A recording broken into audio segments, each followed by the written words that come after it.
Welcome to the New York Claim Association's first educational session of the year, Medicare Secondary Payer Compliance in 2023, What the New York Claims Association Needs to Know Now, by Heather Schwartz-Sanderson of Sanderson Firm, PLLC. For those of you who do not know me, my name is Matthew Jones, and I am the current president of the New York Claim Association. We have a record number of attendees today and some new faces, so I wanted to take this opportunity to introduce the New York Claims Association to those who may not be familiar. The New York Claim Association is one of the oldest state-focused claims associations in the United States. Our organization is committed to the advancement of professional ethics and education in the field of insurance. Founded over 100 years ago, NYCA provides education, advocacy, and networking to companies and members of the New York State insurance community.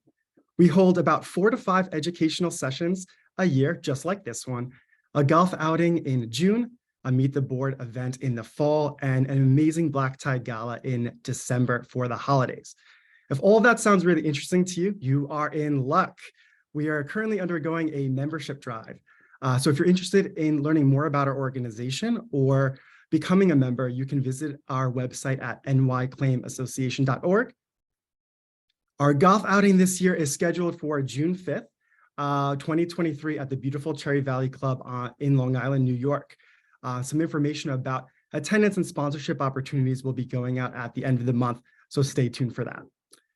Now, some housekeeping items before we get our presentation started. Every attendee is going to be muted. If you have a question for Heather, you can drop your question in the question and answer box at the bottom of the screen, and all of your questions will be answered at the conclusion of the presentation. A copy of our presentation will be available upon request. If you're interested, you can email Heather or myself for access to a copy. And now let's introduce our speaker for today. Heather Schwartz-Sanderson has the distinction as one of the foremost nationally recognized legal experts in Medicare secondary payer compliance. An awarded blogger and sought-after national speaker, Heather is known for her cutting-edge legal expertise, practical analysis of complex topics, expert technical guidance, and passionate industry advocacy.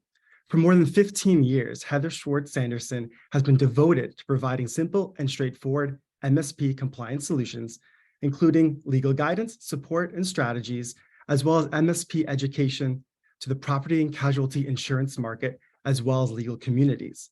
In January of 2021, Heather founded Sanderson Firm, PLLC, a law firm committed to providing expert MSP compliance solutions and first-in-class service commensurate with skills, principles, and values that Heather has spent her entire career cultivating. On behalf of the New York Claims Association, let's all welcome Heather Schwartz-Sanderson. Thank you, Heather. Thank you so much, Matt. I'm really appreciative of the New York Claim Association for inviting me to speak on today's webinar. And the black tie gala sounds amazing, so please make sure my invite doesn't get lost in the mail, okay? You've got it to my table, don't worry. Sounds good. Thanks everyone also for attending today. Like Matt said, we have a record number of attendees today. I think, Medicare secondary payer is hot on everyone's mind right now. There's a lot going on, and there's a lot to know, and it's certainly, a complex area. It's constantly evolving. And so what I want to do today, first, we're going to break down what the Medicare Secondary Payer Act is and the 3 pillars. For those of you that are sort of new to Medicare secondary payer and want to understand the fundamentals behind MSP. And then we're going to dive into Medicare set-asides. Now, that's just one component of the Medicare Secondary Payer Act, and we're going to talk about that a good bit. From what I understand, most of the NYCA membership are working in workers' compensation claims. We do have some folks that also work with liability claims as well as auto claims. And so we're also going to talk about applicability for MSAs in those sorts of claims as well. And we're going to talk about the commotion around Medicare set-asides in the last year. We're also going to talk about the second pillar of MSP, which is conditional payments. And then we're going to talk about the latest developments in Section 11 reporting. And as Matt noted, we're going to take questions at the end. As you're thinking of them, though, feel free to start populating them in the Q&A chat function of Zoom, and we'll make sure to get to those at the end. So let's get started because we have a lot of content to talk about today. So three pillars of the Medicare Secondary Payer Act. So future medical, that would be your Medicare set aside, right? That is the way to protect Medicare's future interest upon entering into a settlement with a Medicare beneficiary, and the Medicare beneficiary requires future medical care, right? This is all intent upon not shifting the future burden of care to Medicare post-settlement, right? So Medicare set-asides, we've known about them, particularly in workers' comp. We'll talk about them more in detail in the next coming slides, but typically these are a lump sum of money that a Medicare beneficiary sets aside and pays for future medical related to that injury rather than Medicare paying for that treatment, right? Conditional payments, the second pillar of MSP. These are payments that are made in the past, pre-settlement. These are also known as Medicare liens. These are payments that Medicare has paid conditionally pre-settlement, right? Because we don't want to leave the Medicare beneficiary without treatment, to which Medicare or Medicare Advantage plans will seek reimbursement for those conditional payment liens post-settlement. Then we're going to talk about the third pillar of MSP, which would be the mandatory insurer reporting. This gets a lot of different names. It was promulgated under the MMSEA and SCHIP Extension Act of 2007, enabled in 2010. Essentially what Medicare reporting is the electronic transfer of data between insurance companies, self-insured entities, workers' comp, liability, and no fault. It's the requirement to submit claims and settlement information on your Medicare beneficiaries to Medicare, right? And this started in 2010, so that Medicare can be aware of claims and settlements with Medicare beneficiaries, because prior to Section 111 reporting, Medicare was only aware of these settlements and claims if a person or attorney self-reported a claim or settlement. And this is the area that we'll talk about later in detail greater in the presentation, but is associated with the potential penalty of up to $1,000 per day per claim for non-compliance. Obviously, that's pretty hefty. If you look at just one claim that's not compliant, that's $365,000. Ooh, that could be painful. But so let's dive in first to Medicare set-asides generally. So as I mentioned, this is the specific portion of the settlement which is set aside to protect Medicare's future interest, if you will.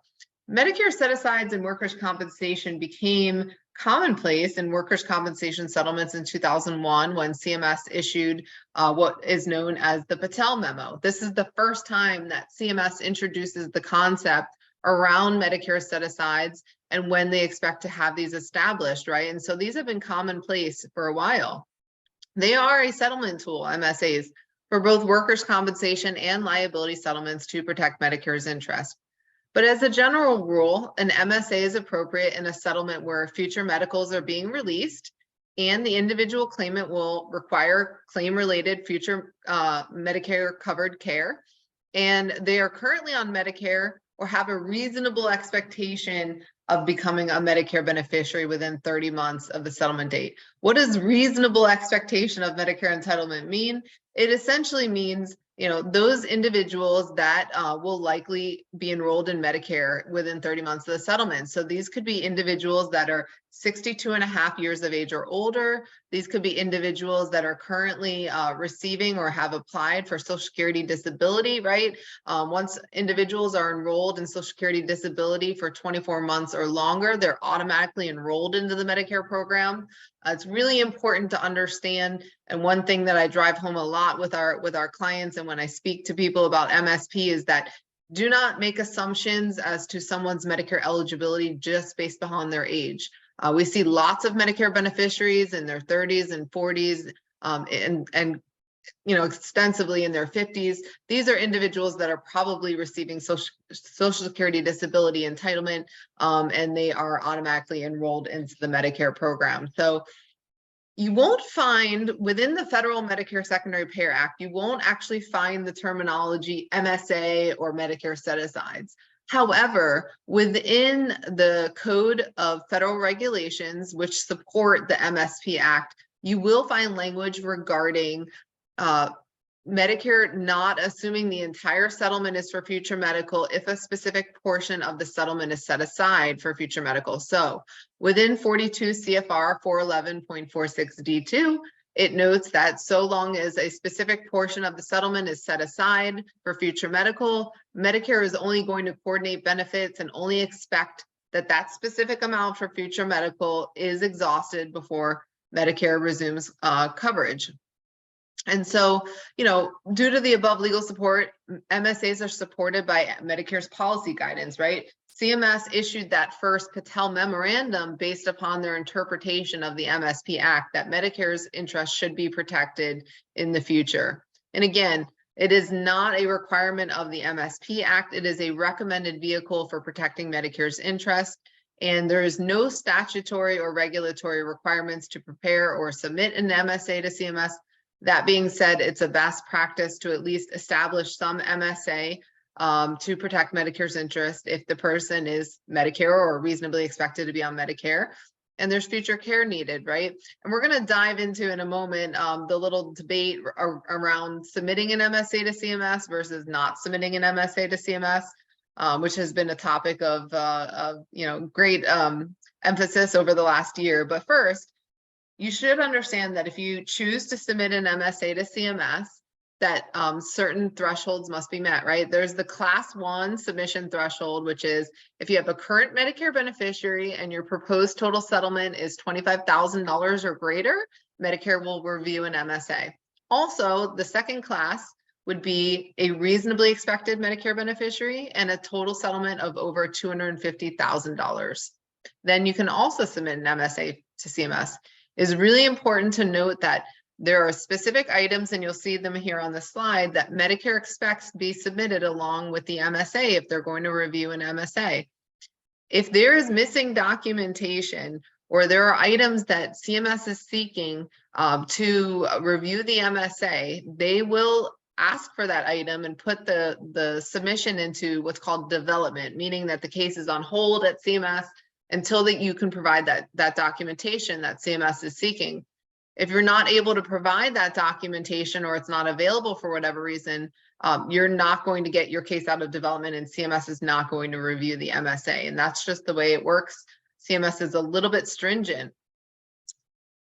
Also, it's important to note that let's say you submit an MSA to CMS and you feel later on that the amount of the MSA is no longer appropriate or it contains an error in the CMS determination. There's two types of review by Medicare. So the one that we frequently see used is the amended review, right? This is one of those scenarios where you've submitted an MSA to CMS and you've not settled your case and the medical circumstances of the Medicare beneficiary have significantly changed. And so you feel that the MSA is no longer the right number, the appropriate care provided. So the criteria around that is that the MSA determination from CMS must be between 1 and 6 years old, right? So if the CMS determination is 7 years older or greater, then you cannot get Medicare to review the MSA.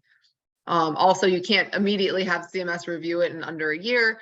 The case cannot have settled, and the MSA must result in a change of 10% or $10,000 from the original determination, right? CMS doesn't want to re-review MSAs with marginal changes, right? If they're going to take a look at it, it has to be significant. This process does work, by the way. You do only have one bite at the apple, but we recently at Sanderson Firm did an amended review for a client. The original MSA was over $60,000. It was a couple of years old, so it was in the amended review criteria. And the Medicare beneficiary significantly reduced their treatment over time and needed a lot less care. We were able to get the amended review from CMS, and now the CMS determination is $6,000 versus $60,000. So it's a significant difference. So just be aware that that option is available for you. The other methodology to have CMS re-review an MSA is what's called re-review. And essentially that's when you get back a determination from CMS that you can tell CMS's reviewer might have made a mathematical error, or you have documentation which predates the submission that was erroneously not submitted in the submission package. You can then also submit for re-review. And also, if there's an error, this is a new submission error for 2023. Really glad that CMS put this out. If there's documentation provided to CMS which is contains an error and you have a pricing change of at least $2,500, then you can also get CMS to do a re-review. Like, for example, the rated age provided to CMS is incorrect due to an error made by the rated age assessor. So certainly Medicare will look at that again. So if neither option is available, and if CMS has issued a determination to determine how much they want for an MSA, and you're still not happy with it and you can't seek re-review or amended review, I mean, there's a couple of options. You can fund the CMS approved amount.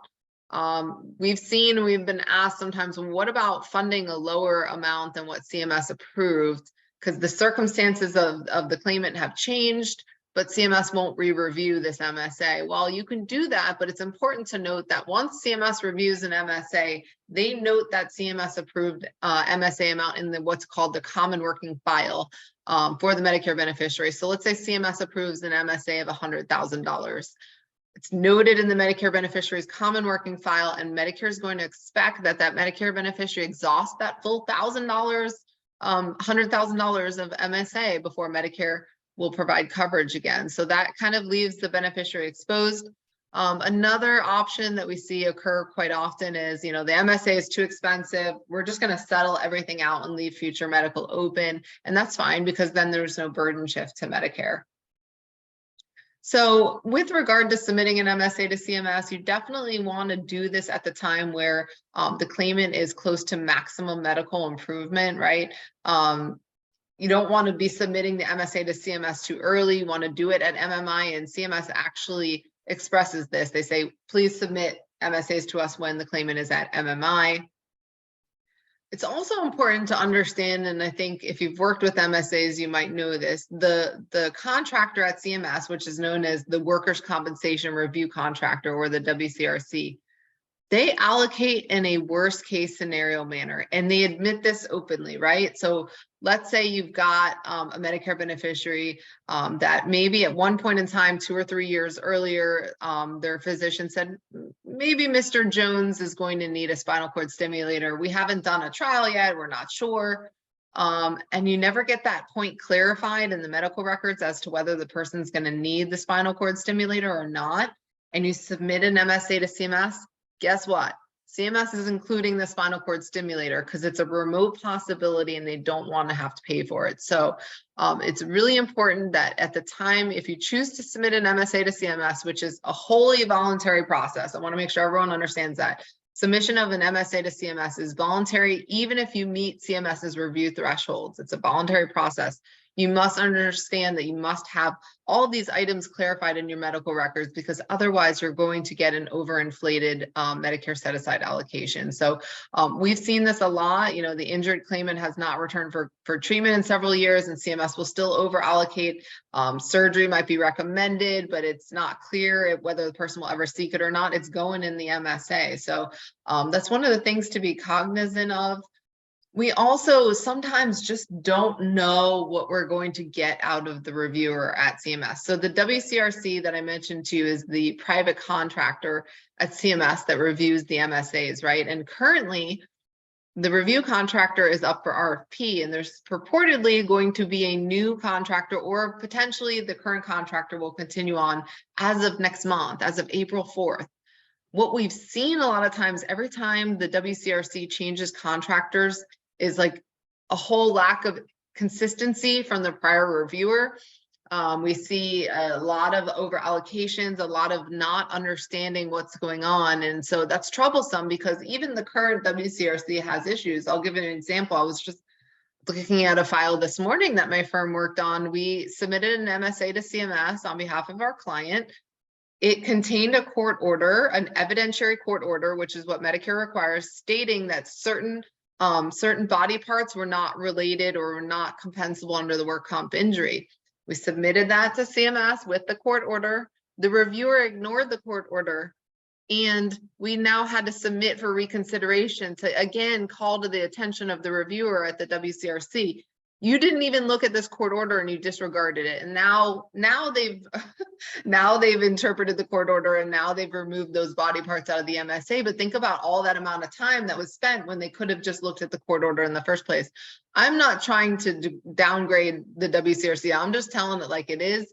You never know what you're going to get. You could have all of your, your ducks in a row, and at times the WCRC will not get it right. So it's really important that you also note what your treating physician is opining as far as the medical treatment.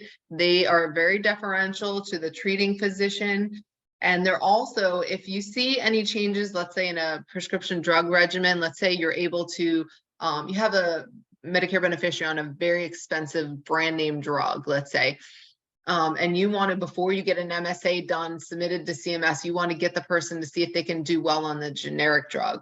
Great idea, right? But you need to have at least 6 months of history in the medical records showing that the individual has been successful on that generic drug before CMS will allocate for generic in the MSA versus the brand. So some really key pointers here if you're going to submit an MSA to CMS. So what's interesting, last year, CMS released some submission statistics for the first time, telling us, basically what's going on at the WCRC and what CMS is approving. So as you can see here, on average, the approval amount is about a 14% counter high than what parties submit on an MSA.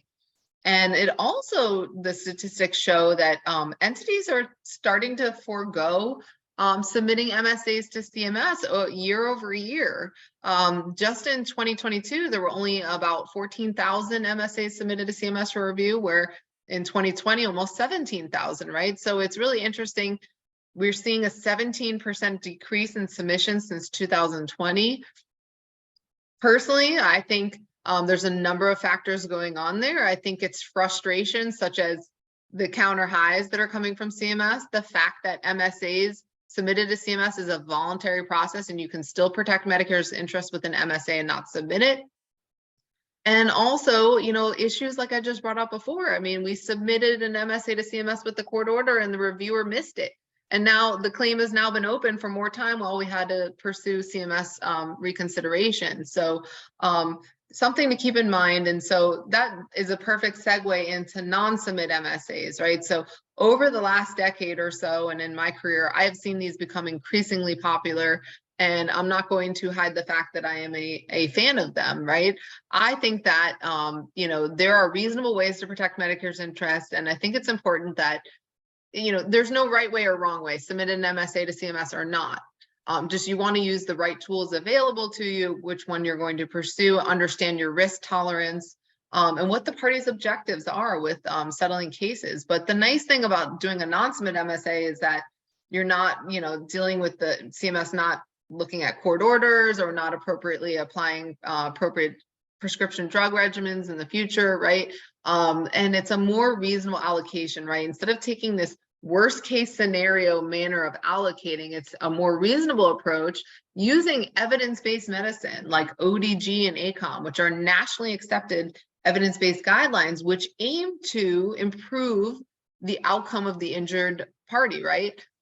We don't go into these claims with the mindset of, let's give this person and allocate for an opioid drug that could literally kill the person if taken at this regimen for the rest of their life. Let's improve their outcome, right? The goal is to get the Medicare beneficiary back to a better place. So that's the intent behind evidence-based medicine and non-submit MSAs, is improving the outcome, right? So non-submit MSAs are allowed underneath the law. Like I said, it's a voluntary process to submit an MSA to CMS. You're preserving your appeal rights. I mentioned earlier the amended review and the re-review processes. These are very limited processes in which you can seek CMS re-review, right? But if you don't submit an MSA to CMS, you're always holding open your appeal rights. And it's important to note that within Medicare's WCMSA reference guide, which is their Bible on MSAs, it's repeated several times throughout that there are no statutory or regulatory provisions requiring that you submit an MSA to CMS for review, not required. And so a non-submit MSA is appropriate in any situation in which you would do a submitted MSA if that's what you choose. So typically EBMSAs are a lower allocation, not always, right? But we're not going to over allocate opioids over someone's life expectancy. We're also going to take into account state law, right? So I mentioned earlier the instance of CMS disregarding a court order. We experienced that recently on another file. So for example, in Georgia workers' compensation law provides that in non-catastrophic claims, that treatment is limited for the employee to 400 weeks. So CMS has said, yes, we abide by state law. And in those scenarios, if you can provide us a court order stating that you meet all the requirements under the law, then we'll only allocate to that degree, right? So for a Georgia non-catastrophic claim with an MSA, CMS should be allocating for only 400 weeks rather than the individual's lifetime. We came across a case like this that actually wasn't even our MSA, but CMS disregarded the court order, which stated that the parties met the requirements of non-catastrophic claim under Georgia work comp law, and they disregarded the order and they counterhied the MSA by almost $500,000. I caught wind of this case. This was sometime early last year. And again, it wasn't one of my firm's MSAs, but it just bothered me so much that I escalated it at CMS and they realized their error and overturned it. But that being said, this is the kind of thing that you get into when you submit an MSA to CMS. You just don't know what they're going to do. The folks at the WCRC are not attorneys.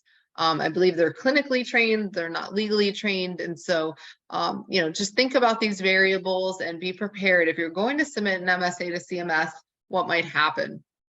Now, I think it's really important to address last year, in January of 2022, Medicare updated their reference guide for the first time to address non-submit MSAs. And at first, and if you can read this language on the screen here, it's long, but I'm not gonna go into detail, but I'll tell you generally what it says.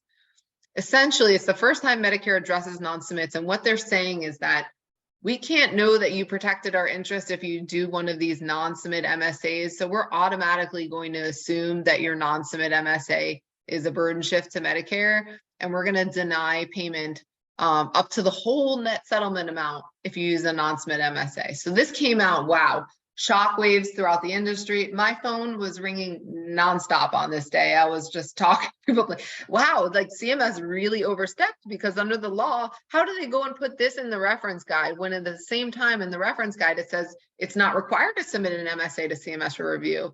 And I mentioned to you all earlier, the regulations which support non-submit MSAs. So this was definitely incongruent. So not only was my phone ringing, CMS's phone was ringing. I spoke to many in the MSP industry, and everyone was knocking on CMS's door. We were saying, hey, this is not right. You've overstepped and you cannot do this.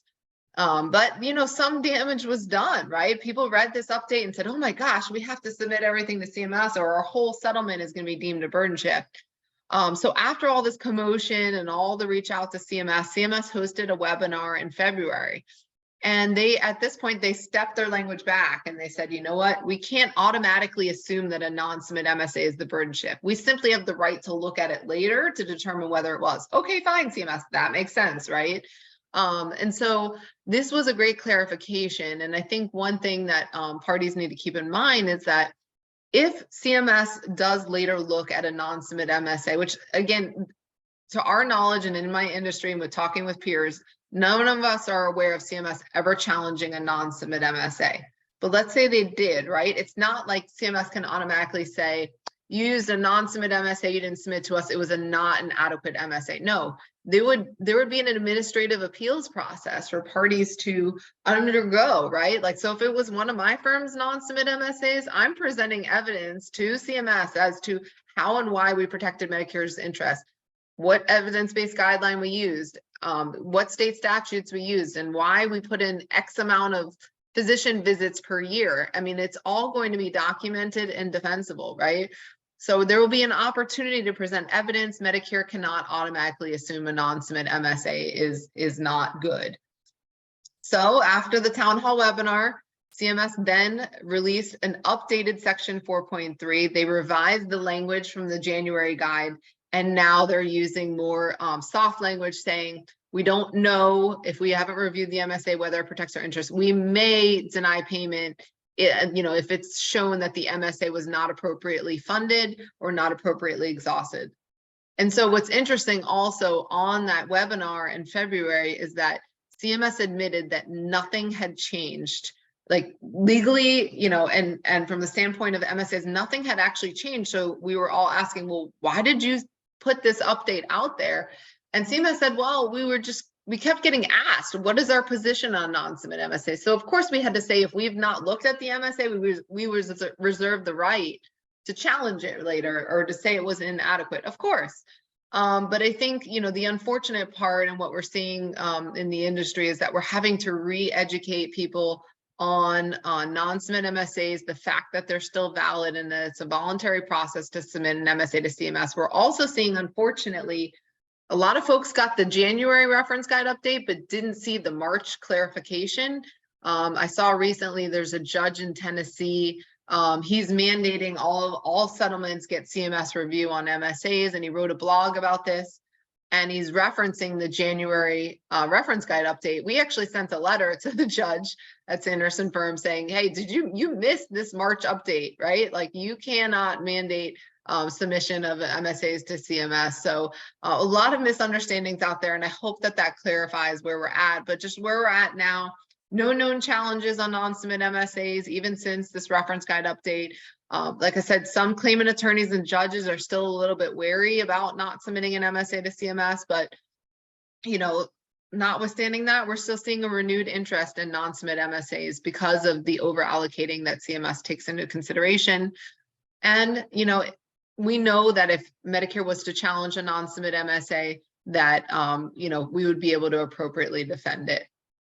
Okay, moving on from work comp MSAs, for those of you that practice with liability claims, what the heck with LMSAs, right? Liability Medicare set-asides. So currently there is no formal process at CMS to review a proposed liability MSA, right? But then we have CMS saying over the years, you know what? The requirement to protect our interests in the future is the same in work comp and liability claims. And just because we don't have a process or a procedure for reviewing LMSAs, we still expect that you protect our interest, right? So a couple of times over the last decade or so, CMS has attempted to issue a legislative rulemaking around LMSAs. At first, we saw it in 2012. It was withdrawn in 2014. And then again, just a few years ago in 2020, it looked like CMS was going to move forward on this again. And then just a few months ago in October of 2022, CMS withdrew its proposed rule on LMSAs. So we're in this sort of conundrum. You know, as far as LMSAs go, it's important to understand that not every scenario is the same, right? And to look at the individual circumstances surrounding that liability settlement and to determine whether you need an LMSA or not. We only have one piece of paper, one guidance from CMS on LMSAs, and it's up here for you on the screen. It was issued in September of 2011, and it only states that for liability Medicare set-asides, here's the one exception where you don't need one, and that's if the treating physician certifies in writing that no future care is needed, you don't need an LMSA.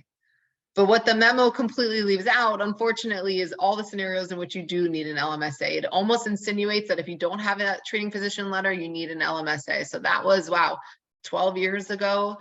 So at some point, we'll hopefully see some guidance from CMS on LMSAs, but be careful what you wish for. I see both sides on it. I think that CMS is struggling with understanding the nuances of liability claims that are so different than work comp, right? Comparative negligence, apportionment, comparative fault, you know, cases settling for, you know, a fraction of what they'd be worth if they went to trial. How is CMS going to account for this in LMSAs? But what's interesting, and I mentioned this, I don't think I have it up on the screen, I mentioned earlier that there's going to be a new contractor at the work comp review contractor for CMS. Actually, in the RFP, it states that the new contractor that starts next month in April is going to be tasked with reviewing LMSAs. So it looks like CMS is still taking steps toward potentially reviewing LMSAs in the future because they're going to require their new contractor to review them. So that remains to be seen. So something to keep an eye on, but there's various ways you can protect Medicare's interest. Standard LMSAs, all the treatment needed, an evidence-based LMSA, or perhaps a compromise LMSA, right? Because you're not going to be able to fully fund the future medical care. So, you know, take a look at what's going on in your settlement, work with an expert. We're happy to help you with whether you need an LMSA or not. And I'm going to keep going because we have a lot more to go through, and I don't want to spend the whole presentation on MSAs. Let's talk about conditional payments now. So as I mentioned earlier, these are situations where Medicare has paid for treatment and they are owed reimbursement. Also really important to understand the 4 components of Medicare when you're looking at conditional payments, right? There's traditional Medicare Part A and B, and then there's Medicare Part C, which are Medicare Advantage plans, like your private Medicare plans, such as United Healthcare, Aetna, Cigna, right? Almost 50% of the current Medicare population has enrolled in a Medicare Part C plan versus enrolling in traditional Medicare right now. And then there's Medicare Part D, which is the prescription drug component. Most folks don't know this, but traditional Medicare doesn't pay for prescription drugs. If a Medicare beneficiary wants prescription drug coverage, they have to enroll in a Part D plan. Over 90% of the Medicare population has a Part D plan, which makes sense, right? So we're seeing enrollment grow. And the reason I want to point out the 4 different aspects of Medicare types is because Medicare Part A, B, C, and D all have rights of reimbursement on their conditional payments. And it's important to note that, you know, Medicare has a priority right of recovery against insurers for unpaid liens, and they can seek double damages if not reimbursed. If they have to file suit to bring, you know, an action to seek recovery for conditional payments, they can get those double damages. Medicare has 3 years from the settlement date to initiate the conditional payment recovery actions, but you have to set off the statute of limitations. You have to make sure that Medicare is notified. It's really important to proactively identify Medicare conditional payments. To the extent, especially someone's on a Medicare Advantage plan, because the Medicare Advantage plans take a long time. You know, ideally, essentially, once you identify someone is on Medicare and you know that you're going to have settlement within the next, let's say, 6 months, that's the time to start working down those conditional payments. It's within the regulations, right? And it says that Medicare can recover conditional payments from any party to the settlement. Now, regardless of whether you work with workers' compensation claims, liability, or no-fault claims, let's say that you do this. You settle a case and you put in your settlement language, the plaintiff and their attorney are going to resolve the conditional payments and have that obligation and are going to hold harmless and indemnify us. That's fine. It's just, you know, you should understand that within 42 CFR 411.24, regardless of your settlement language, Medicare can seek recovery from any party to the settlement if they're not reimbursed. And so Medicare, you know, picks and chooses. They've gone after insurance companies and filed for double damages, and they've also pursued plaintiff attorneys. And so just recently, last month, we saw the Department of Justice actually settle allegations with a plaintiff law firm that continuously was settling cases with Medicare beneficiaries, and Medicare was owed conditional payments, and they did not reimburse Medicare. And so they now have settled a case. Then the plaintiff law firm needs to now pay a settlement over to the Department of Justice. They now need to designate someone at the firm who's responsible for MSP compliance and is regularly checking out their objectives and making sure they're complying with MSP. And this is not the first time we've seen the Department of Justice do this, right? And so they've made it clear in their press release that we are going to continue to make sure to investigate these matters. So really important for all parties to the settlement to really understand that Medicare must be reimbursed. And even if you delegate the responsibility, that, you know, Medicare can seek recovery from any party. I mentioned to you all just a moment ago regarding Medicare Advantage plans and how they're becoming a hot area, right? Conditional payments are also made by Medicare Advantage plans. And in 2020, became effective in December 2021, was the PAID Act, Provide Accurate Information Directly Act. The PAID Act now requires Medicare to return that Medicare Advantage and Part D enrollment information directly to insurance companies, or RREs as they're called in the Medicare world, letting parties know of the most recent years of Medicare plan enrollments. That way we can reach out and resolve those Medicare Advantage plans. So we've been seeing this with our clients. Sometimes we'll see Medicare beneficiaries within the last 3 years have had 3 different plans. They might have gone on traditional Medicare and then they moved to Humana another year and United Healthcare another year. And all those Medicare Advantage plans need to be reimbursed because actually the Medicare Advantage plans have been more litigious on the double damages front than actually traditional Medicare. So we recommend resolving all those Medicare Advantage plan liens because they are filing constant litigation across the country. And we've seen in a number of circuit courts now that the circuit courts agree that Medicare Advantage plans are just like traditional Medicare, and they may file an action for double damages on behalf of the Medicare Advantage plans. Now, there's this other group, I'm just going to talk about them briefly. They're called MSP Recovery Law Firm. They're out of Miami, Florida, and they have made a business out of the double damages provision within the MSP Act pertaining to Medicare Advantage plans. What they do is they go around to the Medicare Advantage plans and say, assign us your claim for conditional payments, let us file the litigation, and we will only, get paid unless we recover. So MSP Recovery has sued nearly every insurance company and self-insured entity across the country. If you haven't been hit yet, you're lucky. There was one cause of action that MSP Recovery filed. I lovingly called it MSP Recovery versus every auto insurer in America. Literally, there were over 300 defendants in that action, and I believe it's still pending. So if you take away anything from this presentation, make sure that you're addressing those Medicare Advantage plans. You're looking at it. If you're not receiving the PAID Act data, you're asking the Medicare beneficiary, what plans have you been on in the last 3 years so we can shut down those conditional payments. So I mentioned earlier, all of this recent litigation, and we've got some up here on the screen, but we've got the Second, 11th, and Third Circuit Courts of Appeal, as well as the Sixth Circuit of Appeal, finding that double damages can be awarded to Medicare Advantage plans when they're not reimbursed conditional payments. And just recently, the Second Circuit decision came out. This was in 2022, finding that Medicare Advantage plans have a double damages right of recovery. So I think that the case law and the jurisdictions are all going to fall in line and find the same. Courts look to what other courts are doing. So now, even if you're not within one of these circuits in your jurisdiction with your claims, look at that Medicare Advantage plan data, make sure that those conditional payments are resolved.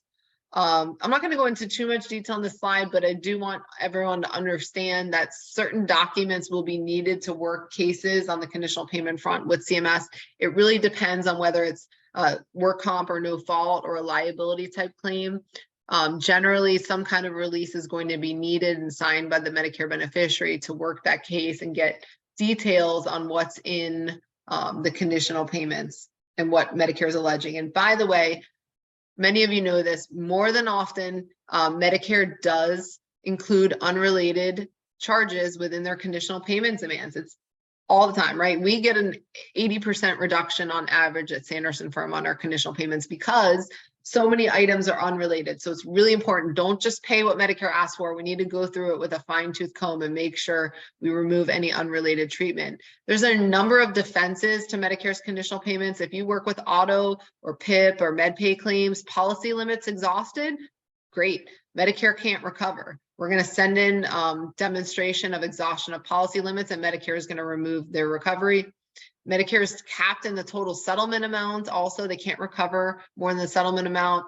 And duplicate payments come up a lot, unauthorized treatment. It's important to know that you have these defenses in your arsenal.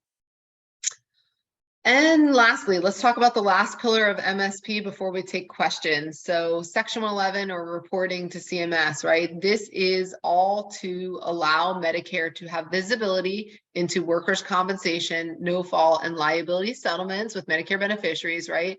They want to do two things, Medicare. They want to be able to recover their conditional payments, and without reporting the case, they don't know that the settlement exists so they can recover. And they also want to potentially coordinate benefits for the Medicare beneficiary, meaning if there's an open claim where there's an insurer paying for medical treatment, Medicare doesn't need to step in and pay conditionally, right? The first step of Section 11 reporting is the query process. This is where we type in the big five to determine whether someone's currently on Medicare. First name, last name, date of birth, social security number, and gender.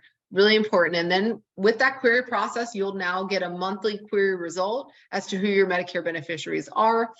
Once there is open medical or a settlement with that Medicare beneficiary, it's going to need to be reported. There's over 160 data fields that are required to be reported quarterly. It's super complex, definitely important to work with an expert. I mentioned to you all earlier, and I want to make sure everyone understands that, currently Medicare has not assessed any penalties for non-compliance with Section 11 reporting. However, we're close. Right. And so the up to $1,000 per day per claim is closed because Medicare just moved their final rule date for penalties to February of 2024. They could have removed this rule entirely, but instead they've moved it up. They need to move forward on this initiative to make sure that they are, enforcing the MIR reporting. It was supposed to be released in February of this year. They've moved it out a year. Certainly, the CMS program has been quite busy with COVID over the last few years, and it's really complex to take a look at what should be, finable under Section 11 reporting. So, TPOCs are your settlement judgments or awards. That's the terminology there. Anything above $750 settlement needs to be reported, and basically, your TPOC is going to include all the items that went into the settlement. I'm not going to read them all here on the screen, but essentially that's your total settlement amount. Medicare wants to know of that.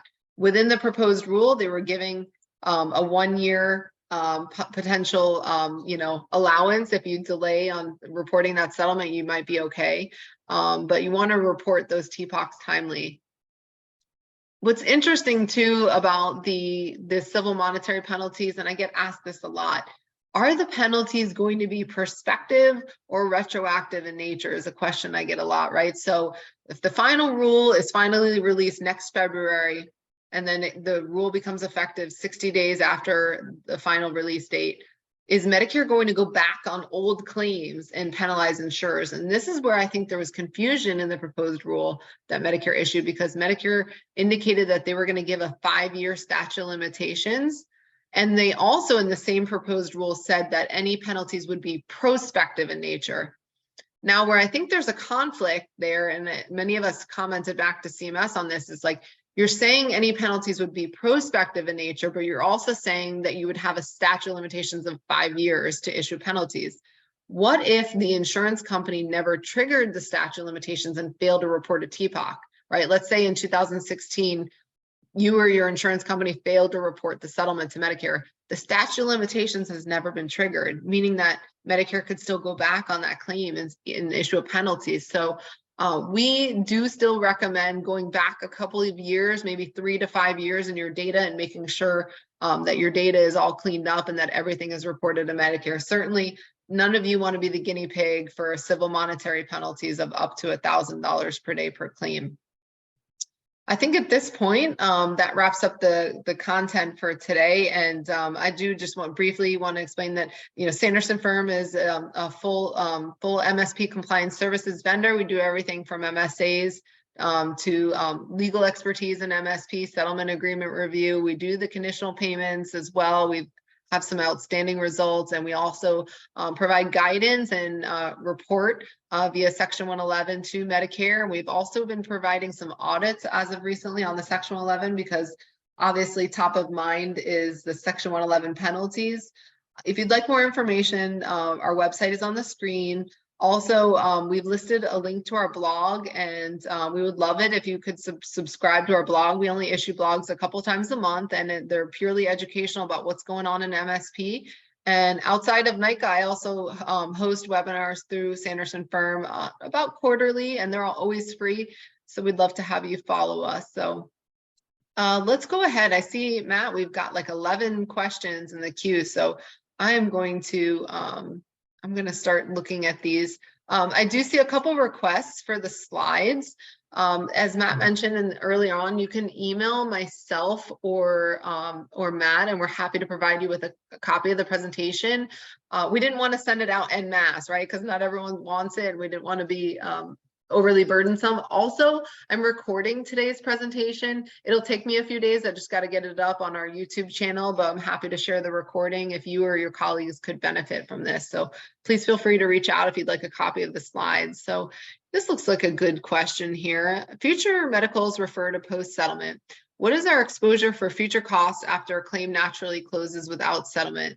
This represents the majority of our claims, and the majority of our injured workers are not on Medicare, but will likely be at some point in the future. So the way I understand the question is, a lot of times these claims just naturally expire without an actual settlement, and some of these individuals are not even on Medicare, won't be eligible for Medicare for some time. Those scenarios, you do not need an MSA. Actually, you only need a Medicare set aside when you are actually settling a claim. because at that point in time, it's, you know, potentially shifting the burden to Medicare. So you don't need an MSA if you're not settling out the future medical care. And then with regard to what seemed to be a second question within that is, do we need an MSA on all of our claims? Because eventually everyone's going to become Medicare eligible in the future. And the answer is no.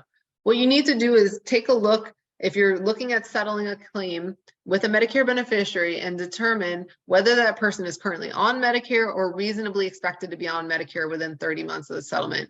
Medicare doesn't expect that you have an MSA on every single one of your claims. If they did, every single claim that was settled in the United States of America would need an MSA, and that's just wholly unreasonable. And if you have any future questions about that in the future, I'm happy to help with that.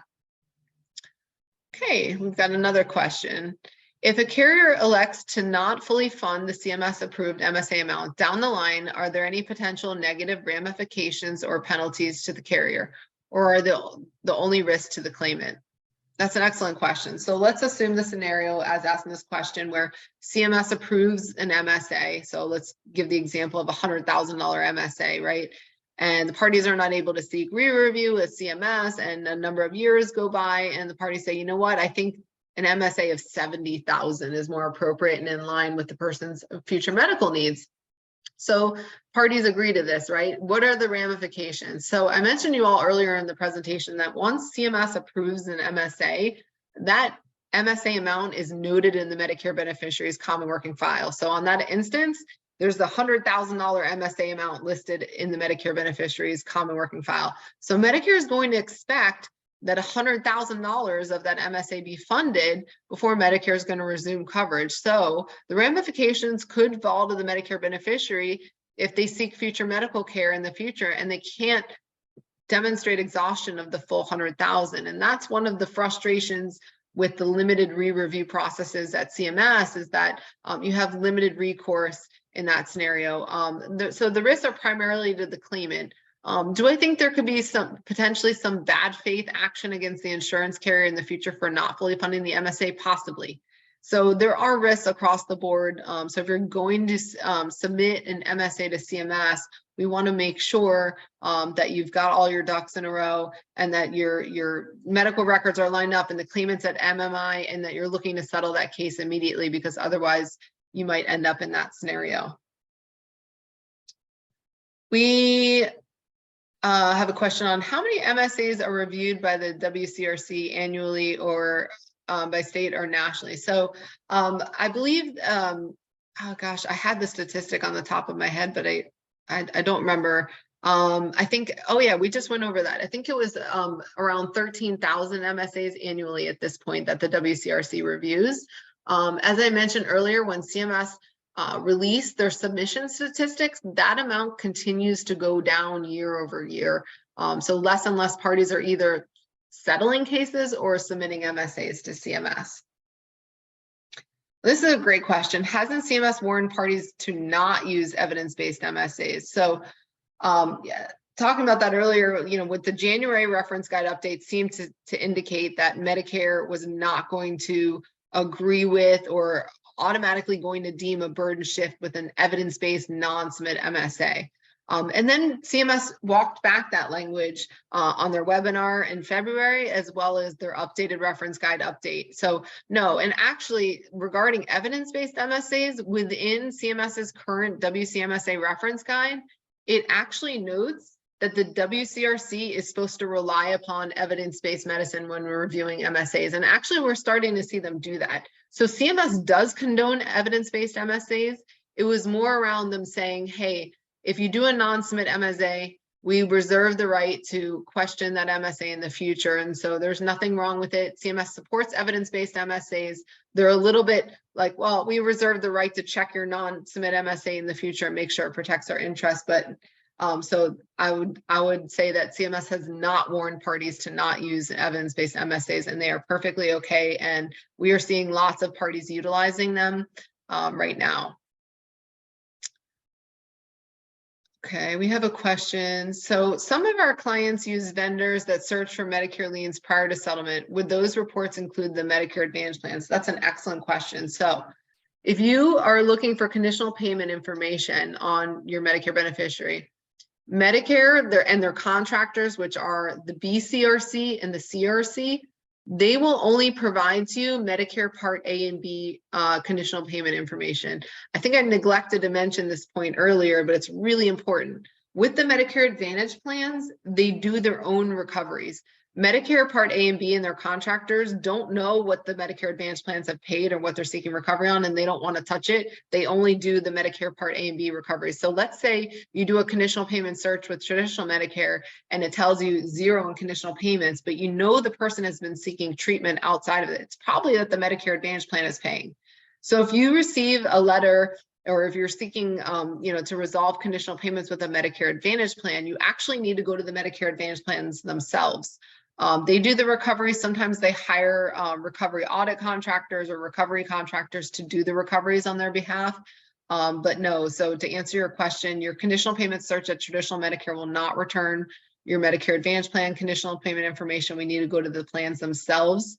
And the good thing about Medicare Advantage plans and conditional payments is they're a lot more willing to negotiate than traditional Medicare. They're happy to receive payments, and we could talk about that more later if you'd like to follow up with me in the future. I think we just have one more, we can have time for one more question, Matt, and then we're at the top of the hour. I thought that if we submit an MSA for review, we must use their guidelines. That's right. You do need to use their guidelines. You need to have all the documentation, but if you're not able to obtain all of it, Medicare won't review. As I mentioned earlier, CMS does abide by evidence-based guidelines. And in fact, we've had some success recently submitting an MSA to CMS utilizing evidence-based guidelines and have received some acceptance in that regard. So there were a few more questions. We just don't have enough time to get to them today, but if you'd like to follow up with me on any of your specific questions, whether they're here now or you have them in the future, I'd love that. And I know I spoke fast, there was a lot of information, but I just really want to thank and give immense gratitude to all of you who attended today, and to Matt. Thank you so much for the invitation to speak on behalf of NYCA, and I think sounds like a great organization.